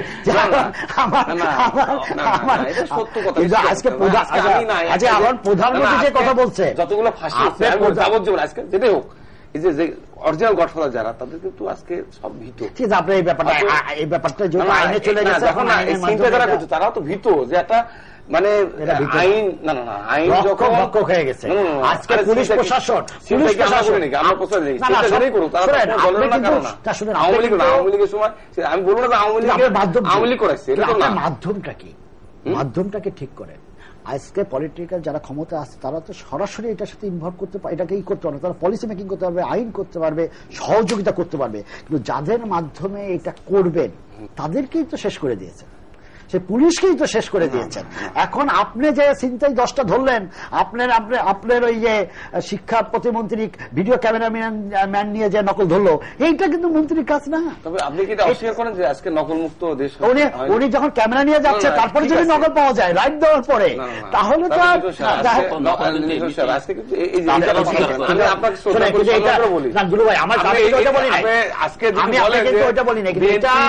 মুক্ত করতে ব্যর্থ হয়েছে, তাহলে আমি খুব দুঃখ। আমি কিন্তু ওই কথা বলি না, কিন্তু একজন মন্ত্রী হিসাবে তার যে কাজ, এখন আপনি সন্ত্রাসী যে ধরা আপনার কাজ না, একজন মন্ত্রী যে নকল ধরা কাজ না, এটা আমাদের লোক আছে, মাধ্যম আছে, তাদেরকে আমাদেরকে ইউটিলাইজ করা আমাদের পলিটিশিয়ানদের কাজ। এখন আপনার আমরা 300 সহযোগিতা সহযোগিতা করতে, তবে আজকে প্রধানমন্ত্রী যে কথা বলছে যে ভূমি সন্ত্রাসীদের এখন প্রতিরোধ করতে হবে, এটা তো নতুন সন্ত্রাসী। কে বলছে? আরে এটা আপনি প্রধানমন্ত্রী, আপনি পড়েন এই ভূমি উপমন্ত্রী হয়ে।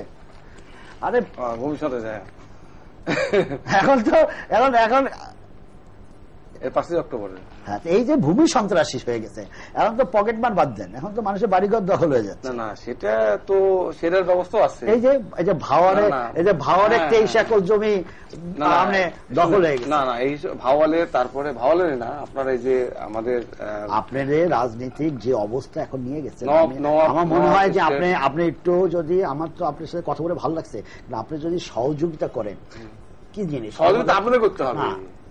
আমি চাই, আমরা চাই, আপনি দেখেন কি আমাদের এই দেশের আপনারা তো অংশীদার, আপনাদের কি আপনার বাইরে আপনাদের যে সরকারি যে ধরেন, আমি একটা জিনিস আপনাকে একটা জিনিস দেখাই, দেখেন 72 কোটি টাকা কোটা কেলেঙ্কারি আজকে তো ওদের গার্মেন্টস আজকে ওদের আছে। দেখেন আমি এটার মধ্যে যাব না যে কত মেম্বার ফলস বানাইছে না, কিন্তু এখানে একটা ঘটনা আমার খুব খারাপ লেগেছে, যেখানে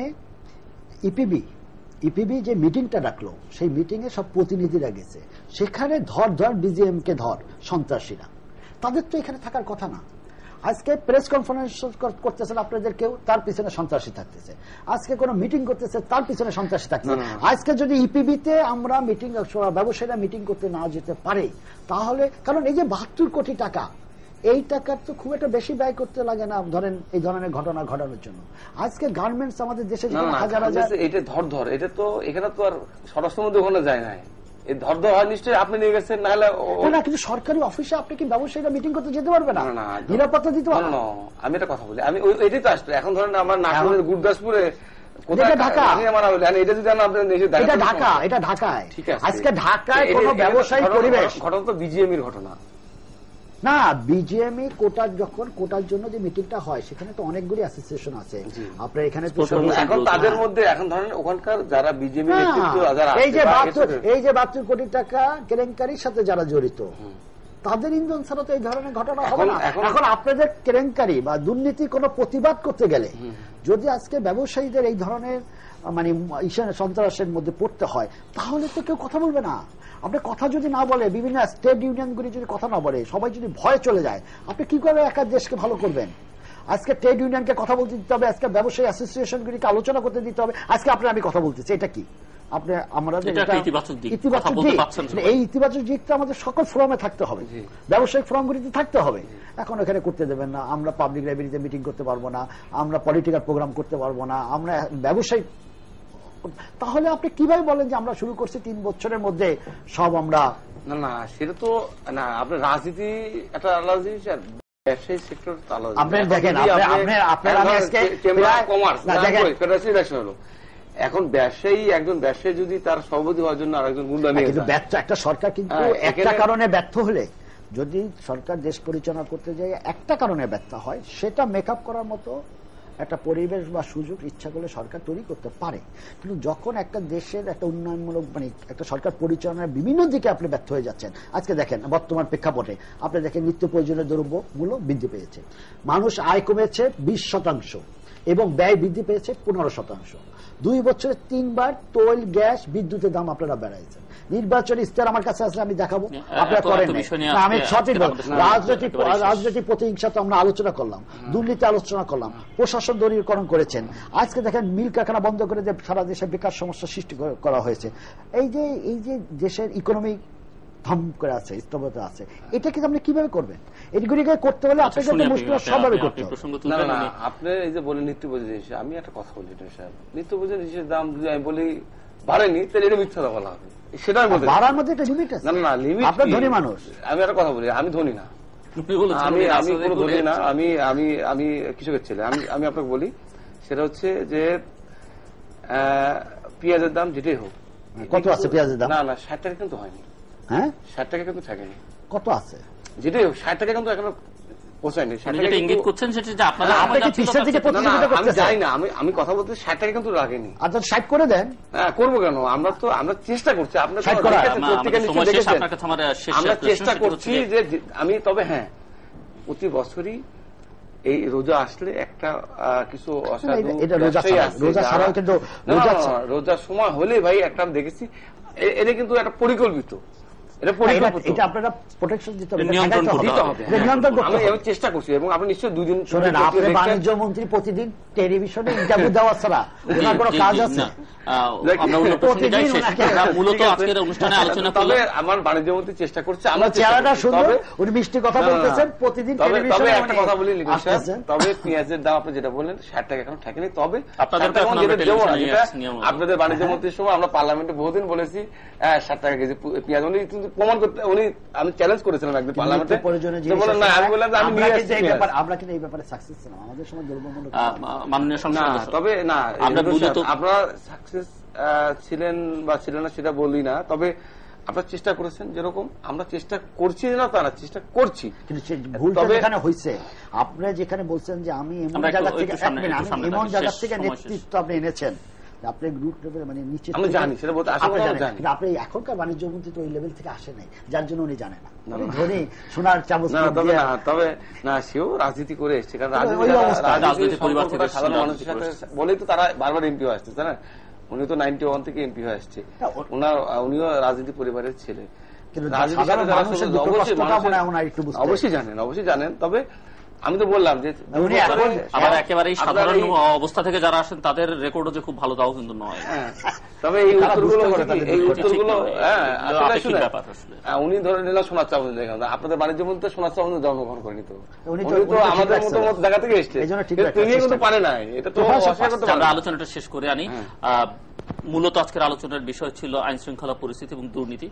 আপনি একজন তরুণ সংসদ সদস্য হিসেবে কি মনে করেন যে এই পরিস্থিতির উন্নতিটা কিভাবে হতে পারে? খুব সংক্ষেপে, সময় শেষ আমাদের। এটা আমরা চাই আমাদের একমত আপনি হবে, বললেন, একমত উনি আগে হতে হবে, বললেন, আপনাকে আমাদের একমত আপনি হবে। বলবেন নিশ্চয়ই। এখন যে অবস্থায় দেশে আইন শৃঙ্খলা এবং দুর্নীতি, কারণ আপনারা বারবার বলছেন যে আমাদের সামনের দিকে তাকাতে হবে, পেছনে কম। এই সামনের দিকে তাকাবার জন্য পরিস্থিতির উন্নতি কিভাবে হতে পারে? রাজনৈতিক মানে এখন যে অবস্থায় দেশে চলে গেছে, এই অবস্থা থেকে যদি আমাদেরকে উত্তোলন করতে হয়, এবং সে সব কথাই বলে আমি দুর্নীতি বলে, তাহলে রাজনৈতিক ঐক্য দরকার আছে, রাজনৈতিক করা পরিবেশ সৃষ্টি করতে হবে, মানে বিরোধী দলকে রাজনৈতিক ভাবে মোকাবেলা করা যে মানসিকতা, সেটা সরকারি দলকে করতে হবে এবং সংসদকে কার্যকরী করতে হবে, তা না হলে এবং বিরোধী দলকে সরকারকে সহযোগিতা করতে হবে। আপনি অবশ্যই সরকারকে তো বিরোধী দোষ ত্রুটি ধরিয়ে দিতে হবে এবং কিন্তু একই বিরোধী সঙ্গে- দল শোনেন, বিরোধী দল যখন করবে, কিভাবে করবে, তাকে রাজনৈতিক পরিবেশ করতে, আজকে যদি আস্থা নিতে হবে, সরকারকে বিরোধী দলকে আজকে আস্থা দেখেন নিতে আপনি হবে। যে কথাটা বললেন, আপনি এদিকে বললেন যে কিভাবে করা যাবে, আজকে যদি নার্সদের আন্দোলন করতে যায় মারে, আজকে যদি 144 জানেন 144 না দেওয়ার পরে রাজনীতি করতে না দেন, রাজনীতি বাদ দেন, এটা তারা তো রাজনীতি করে না, তাদের দাবিগুলি যদি তারা না করতে পারে এবং এই দাবির থেকে যদি সরকার তার ভুল ভ্রান্তি এইগুলিকে তারা ধরতে না পারে, এটাকে যদি আগেই প্রোটেকশন দেওয়া হয়, তাহলে তো আপনি এটা পারবেন না। এর জন্য সব থেকে আগে দরকার যে আমরা যেমন সামাজিকতা, আজকে দুলু ভাই একজন মন্ত্রী, আমি একজন এমপি, আমার মনে হয় যে আজকে 2 বছর পরে আমরা একটা চেয়ারে বসলাম, এই যে একটা সামাজিকতা পরিবেশ সৃষ্টি করছেন আপনি, এই আপনার মাধ্যমে বা চ্যানেল আইকের জন্য ধন্যবাদ, এই পরিবেশটা তো আমাদেরকে সবখানে থাকতে হবে। তাহলে আজকে যদি তারা আমার মধ্যে মিল দেখে, আমাদের কর্মীদের মধ্যে কিন্তু এটা আসবে না যে না, তাদের একটা জায়গায় তাদের পরিবেশটা ভালো ছিল, আমরা স্বাধীনতা যুদ্ধের সময় এরকম দেখেছি, বিরোধিতা করার পরেও কিন্তু মানে সামাজিকতা ছিল, এখন রাজনীতিতে সামাজিকতা নষ্ট হয়ে গেছে এবং এটাকে ভালো। আপনি কি মনে করেন? না, ওনার সাথে আমি একমত যে আছে রাজনীতিতে আসলে যেরকম, আমি একটা উদাহরণ দিয়ে বলি, যে একটা উদাহরণ হচ্ছে আমার জেলা, আজকে নাটোরের যারা আওয়ামী লীগ করে তারা যদি আমাকে সহযোগিতা না করতো, তাহলে কিন্তু আমি সন্ত্রাস মুক্ত নাটক করতে পারতাম। আজকে মাদক মুক্ত করেছি আমার জেলাকে, এই একাকিত্ব আমার না, আমি যতই আমি বলি যে সব আমি করেছি, এটা যে বলি এটা মিথ্যা বলা হবে। আমি আমার জেলায় আজকে, এটা আমার রাজনীতির সার্থকতা না ব্যর্থতা আমি জানি না, এটা আপনারা মূল্যায়ন করুন, চ্যানেল আই। আমি আপনাকে ধন্যবাদ জানাই যেটা উনি বলেন, আপনি আজকে আমাদের দুইজনকে, বিশেষ করে আমি বিএনপি করেন, আওয়ামী লীগ করেন, দুই দলের দুইজনকে এক জায়গায় করার সুযোগ দিয়েছেন, কথা বলার সুযোগ দিয়েছেন, এই জন্য আমি ধন্যবাদ জানাই। এবং আমি মনে করি যেটা উনি আমার সাথে একমত হয়েছেন, আমিও একমত, আসলে সরকার চালাতে গেলে বিরোধী দল, সরকারি দল সবাইকে একটা জায়গায় আমাদেরকে একমত হতে হবে। আজকে যদি আমরা এক জায়গায় একমত না হতে পারি, আজকে ভালো লাগে কি জানেন, আমাদের পাশের দেশ, সে দেশের যদি কোনো রাষ্ট্রপ্রধান বা বিদেশি কোনো মেহমান আসে, স্বাভাবিক কারণে সেখানে প্রধানমন্ত্রী সেখানে থাকে, আমরা দেখি বিরোধী দলের নেত্রী সোনিয়া গান্ধী পাশে বসা, ভালো লাগে এটা।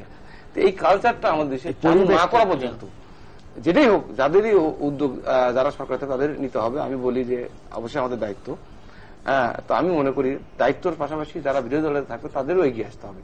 তবে যেটা আমি বলছিলাম যে কথাটা, যে আজকে নাটোরে আমি একটা উদাহরণ, আমি সবসময় সব জায়গায় বলি যে আমরা একমাত্র জেলা যেখানে সন্ত্রাস মুক্ত এবং মাদক মুক্ত ঘোষণা করেছি। এর পিছনে কারণ একটাই, যে সেখানে শুধু বিএনপি হিসেবে যদি আমি করতাম তাহলে পারতাম না। সেখানে আওয়ামী লীগের জেলার প্রেসিডেন্ট, আওয়ামী লীগের জেলার এমপি ক্যান্ডিডেট যিনি ছিলেন, সেখানে জাতীয় পার্টি, আওয়ামী লীগ, জামাত, যতগুলো পলিটিক্যাল পার্টি, সব পার্টির সব নেতা কিন্তু আমরা একটা মঞ্চে এসেছি। কেন এসেছি? যে এই নাটোরটা রুহুল কুদ্দুস দুলুর একার নয়, এই নাটোরটা বিএনপির নয়, এই নাটোরটা আমাদের সবার। এই নাটোরে আমাদের জীবনযাপন করতে হবে, এটাই হচ্ছে আমার আসল ঠিকানা। আমি যেখানে থাকি কেন, আমার লাশ একদিন এখানে শায়িত করা হবে, চিরনবিদ্যা শায়িত করা হবে, এটাই আমাদের অরিজিনাল ঠিকানা। এই জায়গায় আমাকে আসতে হবে।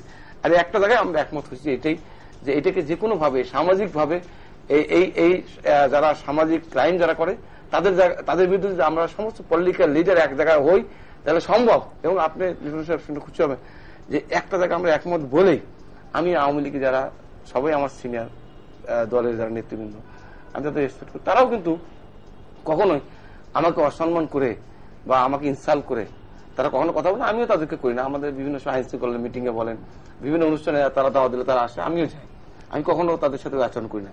তো আজকে এটা কেন হয়েছে? যেহেতু রাজনৈতিক ভাবে আমরা একটা জায়গায় একমত যে আমরা নাটোরের উন্নয়ন, নাটোরের স্বার্থে আমাদের কোনো দ্বিমত নেই, এই জায়গায় একমত বলে কিন্তু এটা সম্ভব হয়েছে। সেরকম আজকে রাষ্ট্রীয় ক্ষেত্রে, আচ্ছা পার্লামেন্টে, আপনারা বললেন যে পার্লামেন্টই তো আসলে আপনাদের নেত্রী এক সময় বর্তমান বিরোধী দলের নেত্রী বা সাবেক প্রধানমন্ত্রী উনিও বলেছেন পার্লামেন্ট হচ্ছে এই দেশের সমস্ত কিছুর প্রাণ কেন্দ্র। আমি নিশ্চয়ই আপনার কষ্ট লাগে, আপনি একজন এমপি হিসাবে পার্লামেন্টে যেতে পারেন না বা যান না। আমিও কিন্তু যখন প্রথম এমপি হয়ে আসলাম, জীবনে প্রথম একটা আলাদা একটা জীবনের একটা মানে এটা এই মানে প্রতিক্রিয়া এভাবে বোঝাতে পারবো যে প্রথম ঢুকলাম এটা মানে একটা আলাদা একটা ফিলিং ছিল। তো আমি মনে করি যে আমি আজকে ইয়াং বয়সে, আপনিও বয়স কম, অবশ্যই যারা সিনিয়র তাদের কাছ থেকে আপনারা পার্লামেন্টের system, rules of business, constitution, পার্লামেন্টের সিস্টেমটা আমাদের শিখতে আমরা এসেছি। আমি বিশেষ করে 96 এসে যখন ঢুকে আমি এসে বলি এটা কি, আরে কি গালাগালি, কি একটা অবস্থা, মিথ্যা অসত্য কথা, আমি তো ঠান্ডা হয়ে গেছি, এটা কি কথা।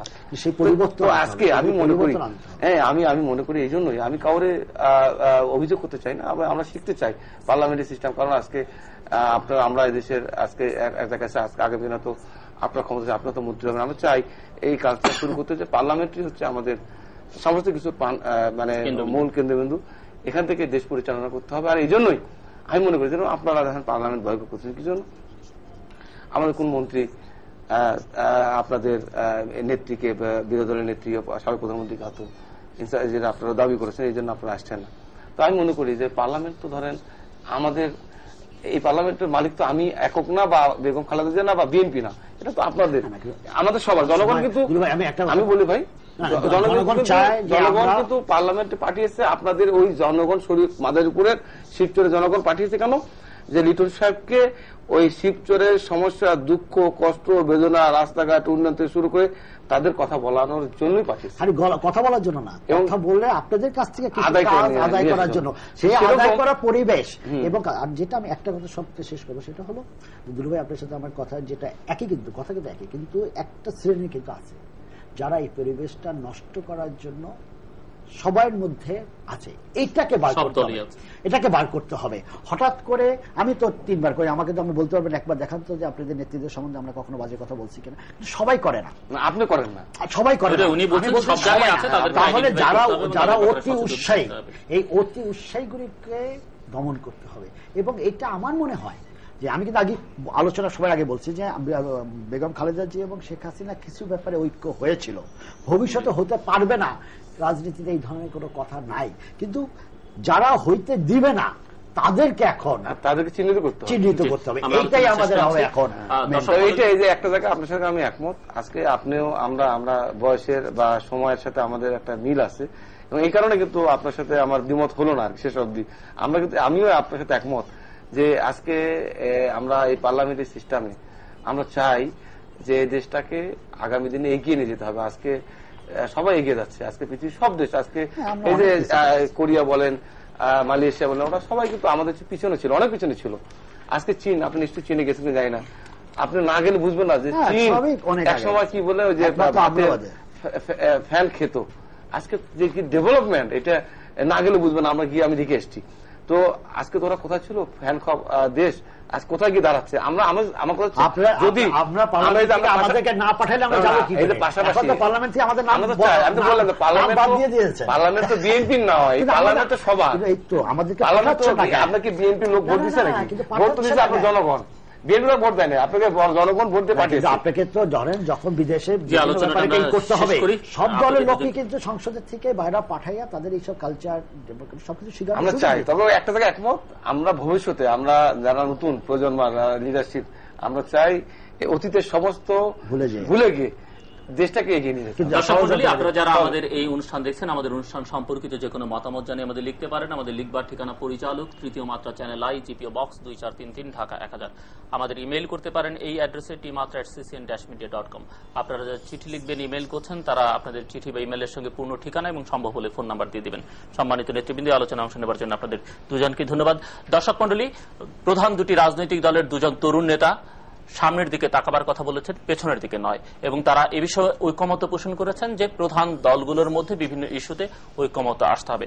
যত বিতর্কই আমরা করি না কেন, আমাদেরকে মনে রাখতে হবে যে বিভিন্ন দলে ছড়িয়ে ছিটিয়ে থাকা যেসব রাজনীতিবিদরা আছেন, তাদের অনেকের নেতৃত্বেই এদেশে মানুষ ভাষার আন্দোলন করেছে, শিক্ষার আন্দোলন করেছে, স্বাধীনতা সংগ্রাম করেছে, পরবর্তীকালে বিভিন্ন গণতান্ত্রিক সংগ্রাম করেছে, এবং সেই সব সংগ্রামে অনেকেই জীবন দিয়েছেন, অনেকেই সর্বস্ব হারিয়েছেন। এই দেশটা আমাদের সবার, আমরা সবাই মিলে এই দেশটাকে সামনের দিকে এগিয়ে নিয়ে যেতে চাই। এটি আমাদের সবাইকে মনে রাখতে হবে, তাহলেই আমাদের দেশ পৃথিবীর বুকে মাথা তুলে দাঁড়াতে পারবে। আমাদের সঙ্গে থাকবার জন্য আপনাদের অসংখ্য ধন্যবাদ। আপনাদের সবার সঙ্গে আবার দেখা হবে আগামীকাল এই সময়ে। ততক্ষণ আপনারা ভালো থাকুন, সুন্দর থাকুন, সুখে থাকুন এবং সুস্থ থাকুন।